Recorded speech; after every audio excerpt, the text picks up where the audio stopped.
او ته دا سیلو په تقریب المرام من تقریر عقاید اسلام دا ما کتاب چې دا مسائل تقریب المرام دا نږدې کوونکی د مقصد ده. مقصد څوک ته؟ من تقریر عقاید اسلام چې په خي اسلامي عقیده دي دا نږدې کوي. چاته نږدې کوي؟ اذهان وتا.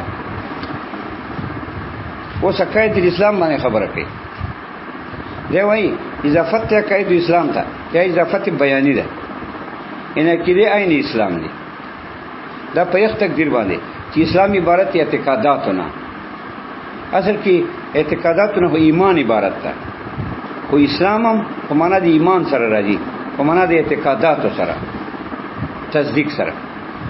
نو اضافت عقاید اسلام ته اضافت بیانی شو. مضاف عین مضاف الیه ده. عقاید اسلام هغه عقاید چې اسلام ده په اضافت بیانی ده. اکه اسلام په معنا د اقرار لسانی واخلې، ځکه اسلام کله اقرار ته وایي. بیا خو کې دي بیا خو زړه کې دي. اسلام اقرار ده په جبه باندې. نو به اضافت تلبس پر ده، یعنی مضاف تلبس ته، تلبس اتصال ته وایي. اتصال د اسلام سره، ځکه کې دي زړه کې د اسلام خلق کې ده اقرار ده. نو بیا تلبس شه ځکه ویل الاضافه بیانیه، اضافت عقاید اسلام ته یا بیانی ده چې مضاف عین مضاف الیه او للملابسه یا تلبس پر ده. که اسلام نه اقرار واخلي، اکه اسلام مجموعه دی اقرار وی او عمل او عقیده درې وړي، بیا اضافت عقاید اسلام ته بیا تلبس پر ده. ځکه عقاید جز شو کنه، اسلام کل شو. ولی اسلام کې اقرار هم رااله، عمل هم رااله، عقیده هم رااله. جز متلبس کل سره تلبس معنی اتصال. او للملابسه یا اضافت عقاید اسلام ته تلبس پر ده، اتصال. دوا اطلاق د اسلام په اعمال باندې هم کېږي، ارکان اخو عقیده دي، اسلام اعمال دي. بیا اضافت عقاید اسلام ته تلبس پر ده، ځکه عقیدو تلبس یې ارکان او اعمال سره. ځکه ویل او للملابسه ويمكن ان يراد بالاسلام اهله. بلا مسله کې دام کې کېدای شي چې عقاید الاسلام کې اضافت عقاید اسلام ته وشو. اسلام نه مراد اهل اسلام واخلي، یعنی عقاید اهل الاسلام.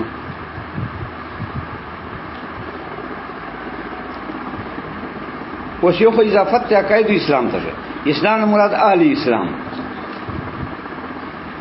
نه دا اضافت حامل، دا اضافت محمول له حامل ته، ځکه اسلام نه اهل اسلام مراد دي. عقاید اضافت ته شو، عقاید د اهل اسلام. نو عقاید محمول دي کنه، دا اهل اسلام حامل دي. اضافت محمول حامل ته وشو. خو اسلام نه مراد اهل اسلام دي.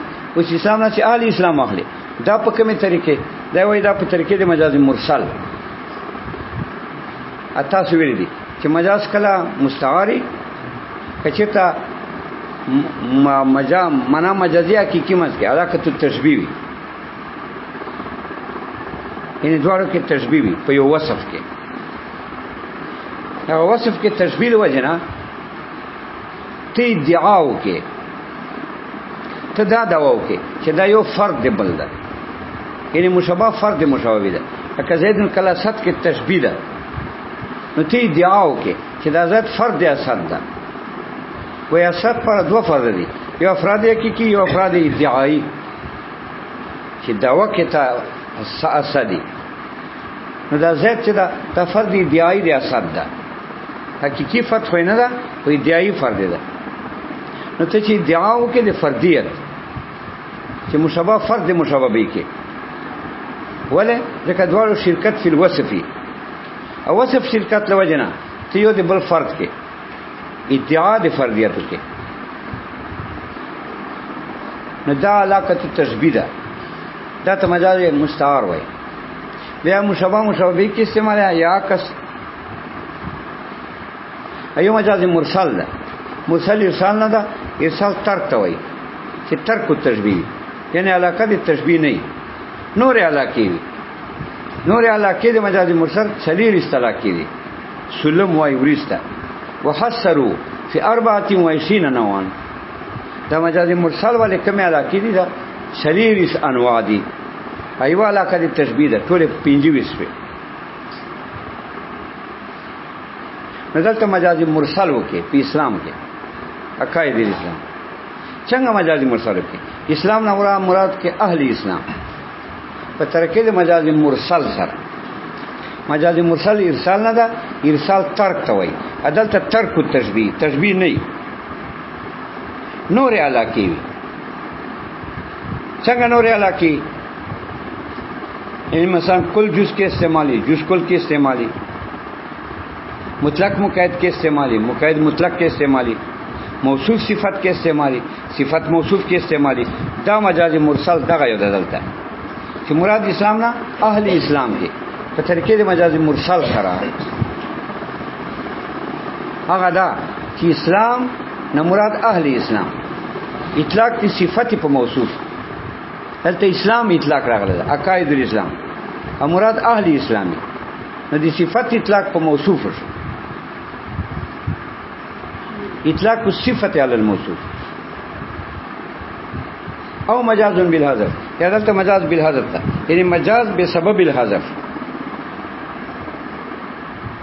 حذف لوجنه مجازي مجازي معنی ته واخلې او د حذف په سبب هغه دا چې اسلام نه اهل اسلام واخلې خدلته اهل مضاف مقدر کې دا مجاز بالحذف قولو جلتو تبصرتن ما وګرځاو دا کتاب خپل تبصرتن ذریعہ د بصارت د پوهه لمن حاول التبصر څوک چې قصد پوهه لري پردا تبصره ده یعنی ذریعہ د پوهه ده ولمن حاول التبصر څوک چې قصد پوهه خلري چې قصد نه لري ایمان هو پس نصیب کیږي چې قصد خو یې کې یو سره قصد نه کوي ایمان نو دې څنګه نصیب شي نو جالتو تبصرتن ما وګرځاو دا کتاب دا مفعول اول ده تبصرتن دا مفعول ثانی ذریعہ د پوهه لفظي معنی ده لمن حاول التبصر څوک چې قصد پوهه لري څوک چې قصد لري د تبصر د سترګور والی چې د سترګور شویا پوه شویا لدل افهام عند تفهیم الغیر ایاو هغه وخت چې استاد دا پوه کوي دا تبصره د لپاره د شاګرد جالتو تبصرتن ما دا کتاب وګرځاو تبصرتن ذریعہ د پوهه لمن هغه انسان پر حاول التبصر چې قصد پوهه لري او ځمن چوکتا لدل افهام لدا تفهیم الغیر ایاو فهغه وخت چې استاد دای پوهه کوي دا من لدل افهام لدا تفهیم الغیر ایاو فهغه وخت چې غیر لګي ایاو دای پوهه کوي دا من پوهه کوي نو من طالب شکنه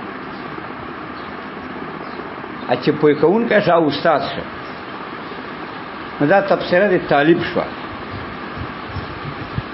یا لدل افهام دا منه لدا تفهیمه للغیر لدا تفهیمه للغیر په هغه وخت چې دا بل پوي کوي دا من نو دا تفسیر د استاد شو نو د لدل افهام دوه معنی یو لدل افهام دا ما وګورم دا کتاب تفسیرتن ذریعہ دی پوي لمن هغه انسان پر حاول التبصر چې قصد پوي لري او زمان چوکتا لدل افهام لدا تفهیم الغیر ایاو په هغه وخت چې غیر دای پوي کوي دا من پوي کوي نو زمان طالب شه ای فهم دا دی استاد صفات ده لدا تفهیم الغیر ایاو کله چې بل دای پوي کوي دا من پوي کوي نو چې من پوي کوي خدا طالب شکن دا تفسیر د طالب شو بل معنا دا لدل افهام لدا تفهیمه للغیر په هغه وخت چې دای بل پوي کوي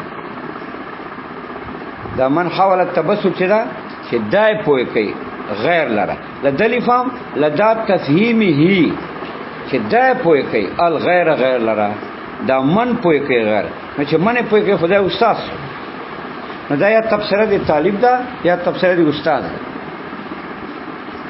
جالتو تفسیرتن ما دا کتاب وګرځاو تفسیرتن ذریعہ دی پوي او دفع د سوال کې سوال دا چې تفسیره خو صرف وصف ته هغه خو کې طالب تراجه ده د کتاب تراجه ده هغه مسائل دي ذات ته ذات باندې دا انتزاعي معنی نه ده التفسیر خو مصدر ده خو انتزاعي معنی ده هر مصدر انتزاعي خارج کې منشأ لکه ته ولګي بل وې خو یو ته یو بل ده دا منشأ دي ضرب ده نو ضرب تازین ترش منتزع به کې نو دا هو زمين خراجه ده کتاب ته دا مسائل دي التفسیر مصدر صرف وصف ته نو لازم څه حمل دی وصف په ذات نو دا وایي بمانه اسم الفاعل دا تفسیر په معنا د اسم فاعل سره ده ای مبصرا پویون کا جعلت تبصرتن ما دا کتاب وګرځاو دا مسائل مبصرا پویون کا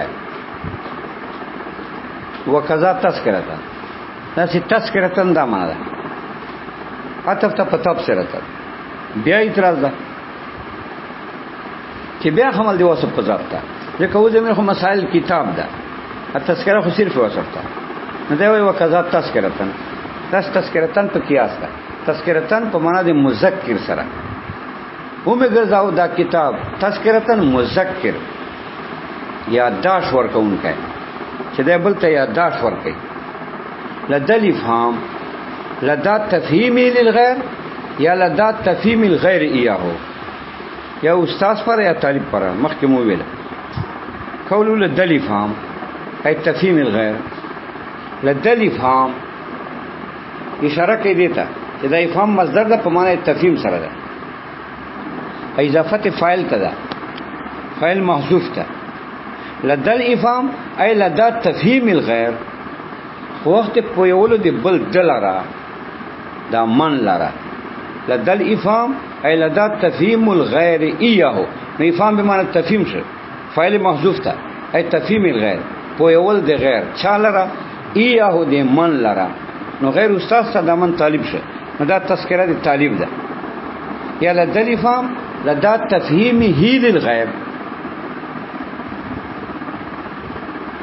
په وخت په یول دی دبل لاره دا من چې بل څوک پوي کوي نو کوم استاد څه کنه نو به دا تفسیر دی استاد سره او تفصیل شرع مزید کړی قول سیم الولد خیر